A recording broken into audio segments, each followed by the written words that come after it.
I attended Peking University's graduation ceremony and ran into a childhood friend from a neighboring school. He looked surprised. Wasn't I the same age as him? How was he a second-year student while I'd already graduated? He asked me, "Didn't your goddess Christiana want you to repeat a year so you could attend the same university as her? She's been waiting for you for 2 years." Christiana was my goddess. Our families had arranged us as childhood fiancés. On the night before the college entrance exam, she called me crying, saying some bad people wouldn't let her go home. When I got there, I found out it was a bar. She and a senior from his freshman year drugged my drink. I missed the exam the next morning. Christiana, however, got admitted to the university where that senior studied. She said if it turns into a long-distance relationship, she'll break up, but that if I repeated a year and improved my score, I could be at the same university as her. I was disgusted by Christiana and turned to accept a special admission offer from Peking University. My old friend went on. Christiana dropped out for a while. She said if you hadn't failed the exam and given up on yourself, you would have married right after graduation. She still has feelings for you. If you go back and beg her, she won't look down on you. I smiled. I had already secured a guaranteed place for graduate study and was studying under a renowned international advisor. I had moved forward. She was stuck in place. Who exactly was looking down on whom? Chapter 1. When Jonathan heard me give my background, he swallowed hard. He scratched his head vigorously, a little at a loss for what to say. You got the recommendation for grad school, Peking University, and under a famous mentor. Jonathan's lips went pale as he murmured, "Only a fool would repeat a year." I gave a slight nod as someone called me over for photos. I was the only one who'd skipped a grade and graduated early, the youngest in the class. I'd been treated with a lot of care. As I went to take pictures, Jonathan grabbed my arm so hard the veins stood out. He was outraged, his voice loud enough to draw the other graduates' attention. Christiana was our high school's campus beauty. Do you know how many boys wanted to pursue her? She's your goddess. You had your forehead stitched after those local thugs beat you for her. How could you just not care? Hearing those old events brought a sourness to my ears. Christiana used the college entrance exam to test me. At that time I would have given anything for her. I had been too young then, only caring about the person in front of me. But from another perspective, losing Christiana had meant gaining so much more. They're waiting for me, you can let go, I said flatly. My calm tone infuriated him. What right do you have to skip a grade? You didn't even finish the college entrance exam properly. Did you pull strings? Are you too ashamed inside to go and find Christiana? He ranted, his words packed with explosive anger. To the classmates watching, Jonathan looked like a clown. I could understand. To him, the unattainable goddess had been everything, while to me she barely mattered. Understanding didn't mean I would tolerate his outburst. I kicked him over. He lay on the ground still jabbering. "Stephen, I called it, didn't I? You were wrong to go to that bar back then, and you made her wait 2 whole years. You only get a few 2-year spans in student life." His eyes shone with a strange light, his words full of admiration for Christiana. Christiana hasn't been idle either. She went to work as an assistant at her family's company and is more seasoned than newly graduated college kids. She hides her identity at the company and still manages to be adored by everyone. In only 2 years, big companies have spent heavily to lure her away. Trust fund heirs have used connections just to have dinner with her. She keeps her distance from the men around her, except for a new intern at her company, Phineas, who, riding on his senior status, helps her out. You wasted her feelings, I pity her. Chapter 2. Christiana's looks and background had earned her plenty of admiration at school. Her devoted and sentimental image also drew others' sympathy. But I felt nothing, only a hint of disgust. I still remember the night I failed the college entrance exam. My parents' business ran into trouble the same evening. Christiana's parents had received a great deal of help from my family when they first started their business. Their very first major order came from us. I was in the study when I overheard my father talking to her father on the phone. His tone humble and polite. The other men sounded so warm and concerned, probing for details. "Stephen, don't worry, I'll send the money over right away," he said righteously, full of promises. "Your family once helped us through tough times, we're practically family ourselves." Then his tone shifted. "It's just, our own cash flow isn't as healthy as it looks. We'll need some time. I want Christiana to live a carefree life. As parents, we can't be old-fashioned, but we mustn't pressure her. She liked the gifted, high-achieving Stephen, not the one who failed his exam. Having excellent young men pursue her isn't a bad thing. You know, she should pick the best." My father lowered his head, guilt-ridden that he had dragged me down. "Stephen can repeat a year. What's another 12 months? He said quietly. But he'd already understood Mr. Tang's underlying message, in both personal standing and background. Our family no longer measured up. TSK. One wrong step leads to another. My father sighed. I grabbed the phone, my tone smooth and pleasant. "Uncle Tang, Senior Phineas is a great guy. his parents do business overseas. I think he and Christiana make a good match. They share similar interests and backgrounds, they're quite compatible. Uncle Tang chuckled softly, every word calculated. Stephen, marriage is no small matter. She's still young, she doesn't yet know what kind of husband she should choose. I have to steer the ship for her. Doesn't know. Wasn't he the one who begged at the dinner table years ago for our families to tie a childhood engagement, claiming he'd steer the ship? Our families had been neighbors for 15 years. When his fortunes rose, he used to call me son. Now he simply said, Stephen. I knew that long-standing ties wouldn't crumble just because of an exam failure, but they made a convenient excuse. Childhood sweethearts are just a worn-out trope in stories. Overseas resources that could help his family climb higher, that was the real, perfect match. Still, I remained polite and thanked Uncle Tang. After that, the matter of the funds disappeared without a trace. I accepted the special admission to the capital and my parents started over again. We cut all contact with the Tang family. Stephen, you're zoning out again. Jonathan shook my head, and I raised an eyebrow, meeting his gaze evenly. Christiana Tang is an only child, he said. Her family's business is booming. If you two got married, their wealth would be yours too. Don't you regret studying so far away? The corner of my mouth lifted. Could Christiana get me a graduate spot under a world-renowned professor? Could she introduce our family to business networks in the capital? Could she help me collaborate with international research institutes? I shot him a disdainful glance. A pretty face without even an undergraduate degree, what's there to regret?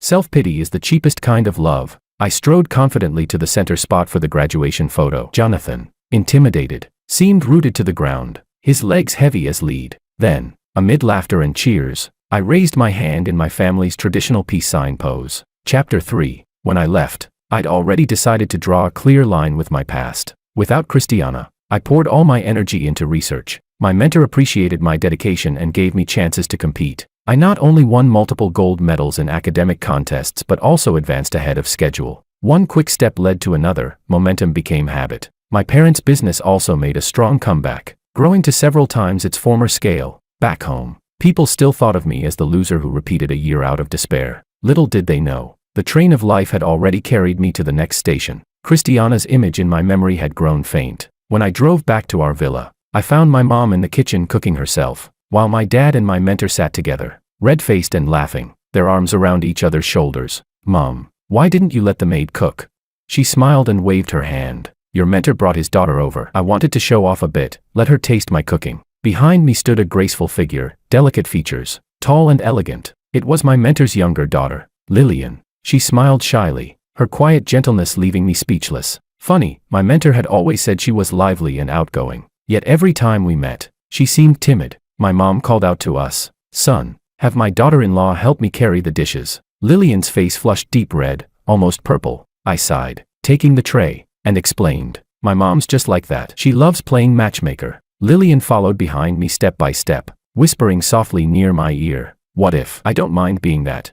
I froze for a moment. When I came to, she had already set the dishes neatly on the table. I adjusted quickly. Uncle Tang had taught me well, choose the best option available. A single childhood engagement had nearly changed my life. Back in school, I'd once gone to war for Christiana. When she cried, I dared to storm into the teacher's office demanding answers. For her carefully orchestrated romance, I had tried to be even more romantic. When I couldn't follow lessons at school, I'd spend my nights tutoring her for free. The teachers called us a perfect couple, a match made in heaven. Stephen was the good guy, they said, as long as you didn't make Christiana cry. Life only gives you about 20,000 days. I thought mine would be bound to Christiana. Then Phineas appeared and shattered that rule. He was our senior, transferring back from abroad during our second year. He spoke fluent English, and often played the role of the charming upperclassman. He'd share stories about life overseas, always composed and gentlemanly. I didn't think much of it. After all, boys who admired Christiana were like flowing water. He was just another drop.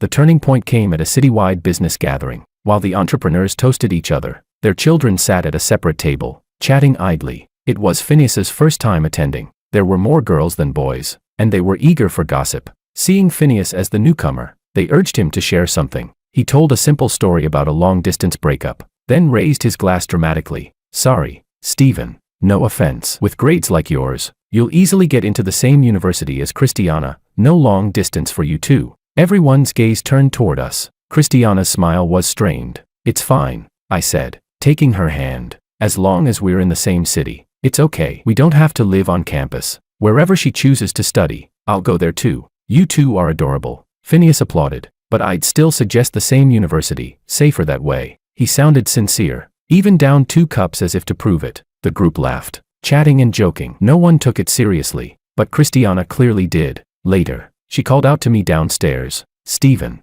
I don't want a long-distance relationship. Even in the same city, we'll be far apart. Don't overthink it, I said. I'll get my driver's license over the break. If I can drive, distance won't matter. I pulled out my phone and showed her a few universities she liked. They were all nearby, 10 or 15 minutes by car. Christiana leaned into me. Okay, maybe I overreacted. I comforted her, promising to practice driving that very night. Don't rush, she said softly. You sound anxious too. She seemed to relax, but I noticed the shadow in her eyes. After that, Phineas always found ways to bring up the topic of how first loves rarely last. Christiana, Stephen's handsome, you know. Last time I posted a picture with him, several girls asked for his contact. I turned them down for you. Christiana, I heard from the teacher that Stephen's applying to big city schools. You'd better keep up. Your scores are quite a bit lower. Christiana, the mock exam results are out. He ranked first in the city. Everyone's asking where he'll go next. They say you're often not by his side. Huh?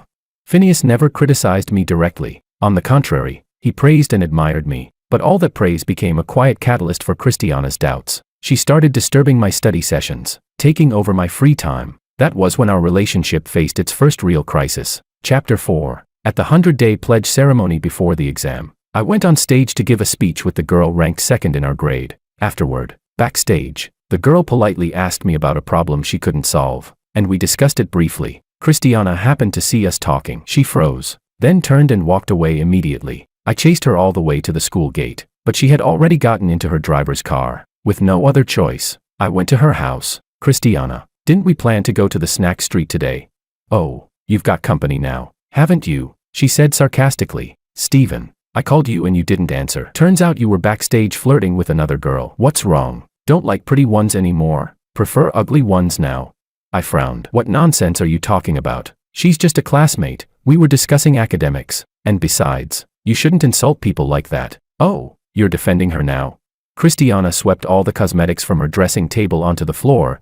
The sound of breaking glass echoed one after another. I held her tightly. Christiana, you're overthinking. There's no other girl in my world but you. She pushed me away, demanding that I leave her house. If you're so innocent, she said, then go tell that girl you don't like her. No, tell her you hate her. Tell her never to talk to you again. I couldn't understand. The girl hadn't even confessed anything. Calling her disgusting out of nowhere would be cruel. Christiana, we're classmates. Do you even hear yourself? She screamed at me to get out. That was the first weekend we didn't see each other. At school, I looked for her more than 10 times. She ignored me every single one. We'd argued before, but we always made up by the afternoon. This time, she stayed angry for a long time. I was tormented, burning with frustration. Still, I thought, the exam's coming. She'll need me to help her review. The night before the college entrance exam, Christiana called me. Her voice was panicked. She begged me to come help her, said she was at Phineas's family's bar. A wave of emotion hit me. Phineas had just posted on his social media yesterday, saying he wanted to drink with someone, and now Christiana was at his place. I didn't have time to think. I drove there. I didn't want to go in, so I called her to come out, but all she texted back was, inside. In the most prominent seat of the bar, Christiana sat lightly made up, her pure demeanor clashing completely with the noisy, smoky atmosphere. When she saw me, her lips stiffened. Let's go. The exam's tomorrow. What are you doing here?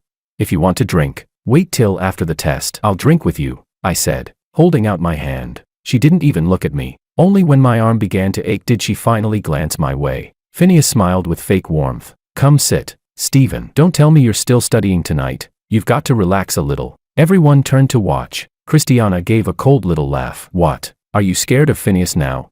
I never realized you were such a coward. I sat down, expressionless. She sat close to Phineas. No one else around me. They looked like a couple. I called you here for a dare, she said. Who told you to actually come? I stared, anger flaring from my gut to my head. Christiana, are you insane? In this whole bar, can you find one other person taking the exam tomorrow besides us? Christiana bit her lip, then pushed the drink Phineas poured toward me. Drink this, and we'll go back to how things were. I'll take the exam tomorrow like a good girl, otherwise, I won't go at all. I looked at her for a long time. She wasn't joking. I lifted the glass and drank it down in one gulp. A wave of dizziness hit me instantly, my vision blurred. Something was wrong with that drink. Chapter 5. Their voices came and went in fragments. Phineas and Christiana were chatting and laughing as if I weren't even there. Half an hour later, I realized I was lying on a bed. When I woke up, I discovered I had missed the morning exam. In that instant, my entire world spun out of control. My night at the bar became the talk of the town. Teachers and classmates said they never imagined my stress was that severe. The label "the drunk student" was nailed to my forehead. People whispered that Christiana must have been blind, that I looked like a model student on the surface, but was rotten inside. They said I went drinking alone, got myself drunk, and then called my girlfriend to pick me up. My parents never asked for the full story. They were too overwhelmed by their business troubles. The Tang family, our supposed lifeline, kicked us while we were down, just like Christiana. Christiana offered me a choice: repeat the year and apply to the same university she'd gotten into. I answered her with action. We erased our traces in Haishi and moved the whole family to the capital. Jonathan, humiliated by my earlier rejection, spread my story back home. Soon, my phone wouldn't stop ringing. Calls came from every corner of the country. I ignored them all. I changed my number, planning to tell friends and relatives only after the gossip died down. But I underestimated Christiana. The next afternoon, after my senior took me on a tour of the lab, Christiana blocked me at the door. 2 years of working in a company had transformed her completely. She wore a fitted blazer and a short skirt, eye-catching and sharp. Her gaze was cold and piercing, her clenched fists trembling slightly. How long are you planning to keep hiding from me? Chapter 6. Her eyes were wet, her voice cracking with emotion. I lowered my gaze, my expression weary. Get out of my way. She froze in disbelief, her chest heaving. Stephen, do you even know what you're saying?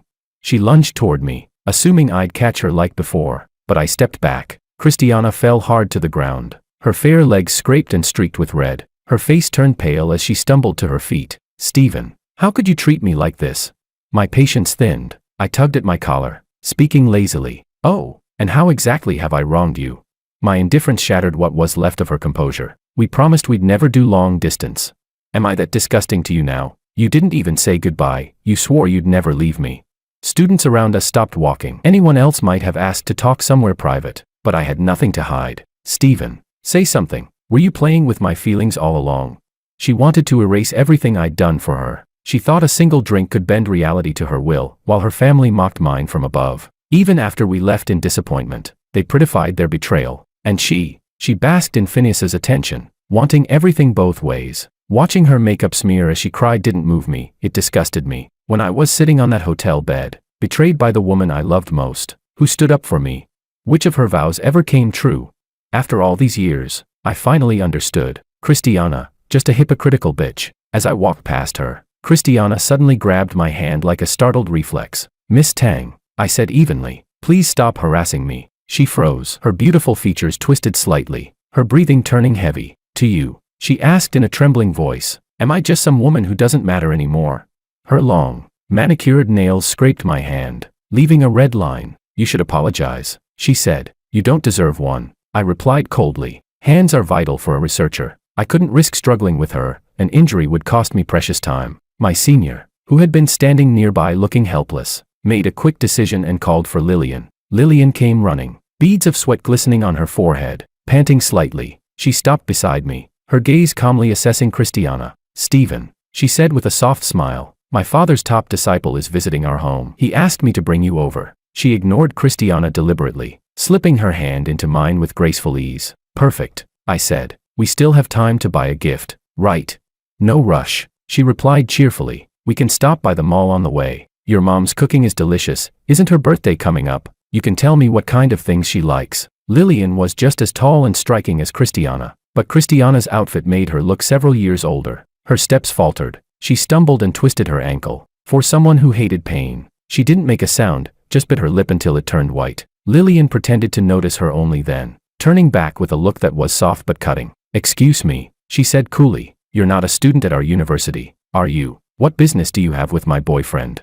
Christiana forced a smile, but it looked painfully unnatural. Her lips moved silently, repeating the word boyfriend. I looked at her pale, disoriented face, but felt no satisfaction, no rush of revenge, only emptiness. If nothing unexpected happened, I would never mention Christiana's name again. When you truly stop caring, there's no need for vengeance. I could tell Lillian enjoyed the title of girlfriend. She was a year older than me, her abilities and credentials top-notch. I knew my parents and mentor were subtly trying to bring us together. She gave me her full support, asked for nothing in return, and shared the same values as I did. How could I possibly refuse a girl like that?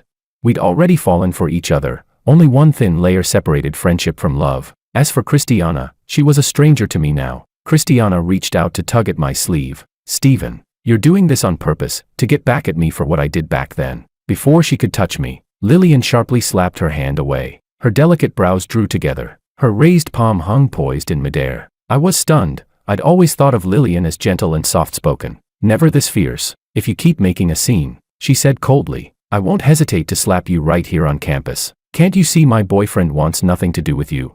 Her voice carried a cutting authority that made Christiana flinch. She opened her mouth to argue but no words came out. Her eyes reddened. Stephen, she pleaded softly, I shouldn't have fought with you. Please don't be angry. Let's just talk. The two of us. She glanced at Lillian bitterly. Why should I waste my time on someone who has nothing to do with me? I replied. I wasn't the Stephen from 2 years ago. Then I took Lillian's hand. I'll drive, I said lightly. Bought the car back in my freshman year. No girls ever sat in the passenger seat before. Chapter 7. Lillian answered softly, her tone sweet and calm. Hand in hand, we walked with an easy rhythm. From the lab to the school gate was a straight path, one you could see the end of at a glance. It looked short, but walking it took more than 10 minutes. When I turned back, Christiana was still standing in the same place. From afar, she was nothing more than a small, fading shadow. The shortest distance between 2 points is a straight line, but for us, those 2 points would forever remain parallel, never to meet again. I couldn't see her face clearly, but I knew, her pride had been shattered.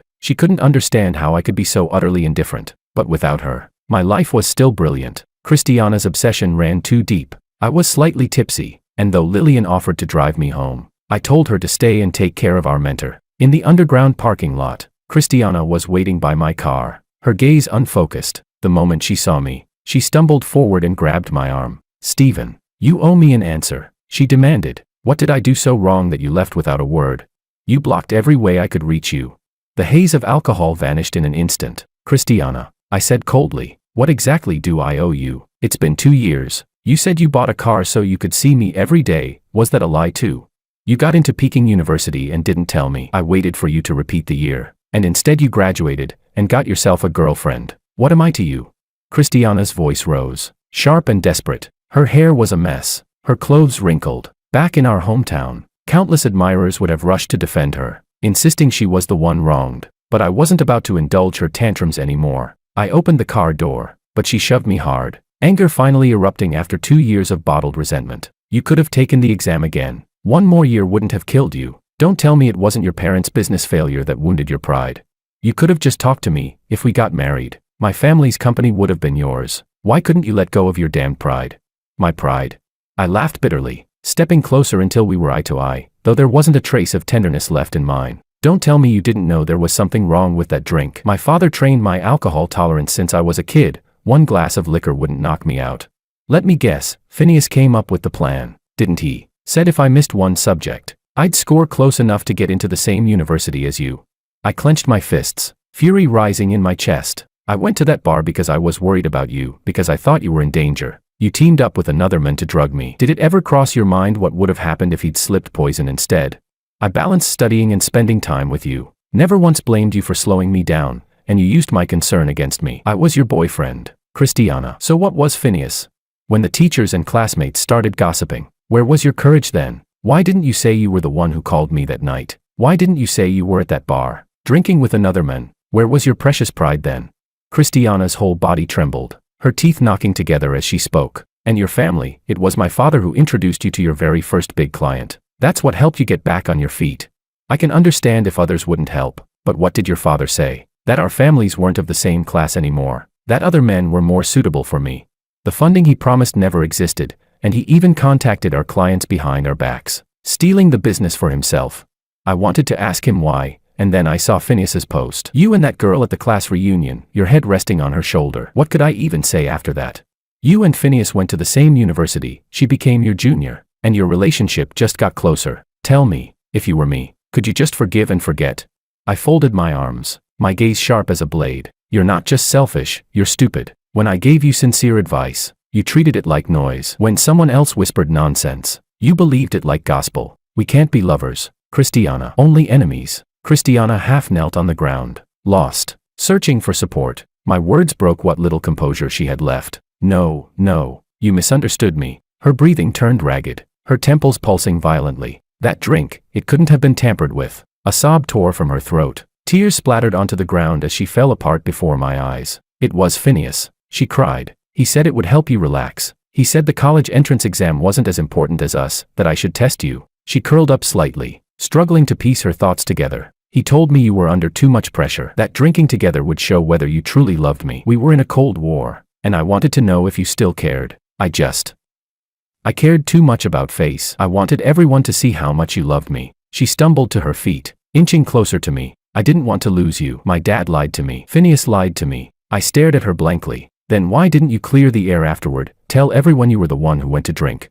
She was silent. After a long pause, Christiana spoke again, her voice dull and defeated. My father forced me to intern at his company. He took my phone away and made me work as his assistant. He said you insulted him over the phone. Phineas backed him up. Then he showed me screenshots, said you'd added several girls on WeChat. The profile pictures looked just like yours. Her lips pressed into a thin line. I had my doubts, but when you blocked me, I got angry. Christiana gave a bitter smile. Every time we fought, you were the one to apologize first. I thought, this time wouldn't be any different. I thought if I waited, you'd turn back, but you never did. Chapter 8. Christiana took a deep breath, her fingers tightly interlocked. I dropped out of school and threw myself into work. She said hoarsely, I blamed you for being heartless, but I couldn't stop missing you. Last year, my dad tried to push me toward Phineas. Our family wanted to expand overseas, and his family had the right connections. Her words poured out in a rush. I didn't say yes, but I didn't say no either. I thought, maybe I could make you angry. So in public, I appeared with Phineas, side by side, but deep down, Stephen, I knew I loved only you. To me, it was laughable. She'd had countless chances to resist, but she never did, not once. Phineas had ulterior motives, and Christiana played along, half rejecting, half inviting. Love, once tainted by betrayal, only disgusts when revisited. She cried uncontrollably, lowering herself in a way she never had before. But there was no us anymore. One wrong step led to another, until the whole path collapsed. If I used her own tricks against her, she'd probably wish me dead. I had no interest in hearing her repentance. So I got in the car and rolled down the window. Don't come looking for me again, I said calmly. I love my girlfriend very much. She'd never get angry with me, but I won't let her be hurt either. Christiana panicked, almost hysterical. As I started the engine, she leaned against the window, keeping up with the car as it moved. Stephen, you're not married yet. I still have a chance, right? I know I was wrong. I'll give up the Tang family. Give up Phineas. I just want you. Everything I have, my body, my life, it's all yours if you'll just come back to me. I hit the brakes. Her face lit up with desperate hope. You're forgiving me? I shook my head, voice steady. Christiana, you're imagining things. I've been drinking, so I can't drive. My chauffeur's already on the way. I felt strangely calm, detached, as I asked the question that silenced her. The day your father kicked us when we were down, our families became enemies. Tell me, Christiana, could you abandon your father and cut ties with your family for me? Christiana froze. The words seemed to knock the air out of her. Her lips quivered, but no sound came. I'm not here to make you regret anything, I continued. I don't need you to give up anyone for me. I'm happy with my life now. I enjoy it. Your reappearance only brings chaos. In the future, no. For the rest of my life, don't ever bother me again. The chauffeur arrived, and the car pulled away. Through the rearview mirror, I saw Christiana running after me, her image growing smaller and smaller. 3 seconds later, a cry of despair echoed through the parking garage, sharp, raw, and unwilling to fade. Chapter 9. A month later, I attended an academic symposium and ran into my former homeroom teacher. She told me that Christiana had withdrawn from university. Phineas's chain of bars had all gone up in flames, simultaneously. The interiors were decorated with imported materials, and the fire caused enormous losses. Phineas's family then swallowed a shipment of Tang family goods, claiming it was a natural disaster and the cargo was lost in transit. The two families fought for a month before cutting ties completely. Christiana Tang was suddenly promoted from assistant to vice president, overseeing every aspect of the company. But she wasn't skilled at management. Tang Group's profits hit record lows, and the stock price plunged again and again. Then Lillian told me someone had sent her an anonymous text message, offering $5 million if she stayed away from me for 2 years. I didn't need to guess, I knew it was Christiana. 2 years, the timing was too deliberate. Did she really think that stealing 2 years from Lillian would somehow make them equals again?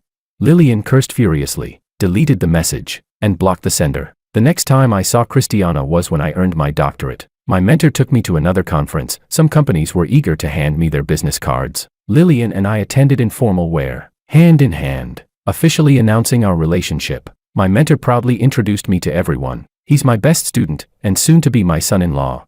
Our engagement ceremony's next month. You must come.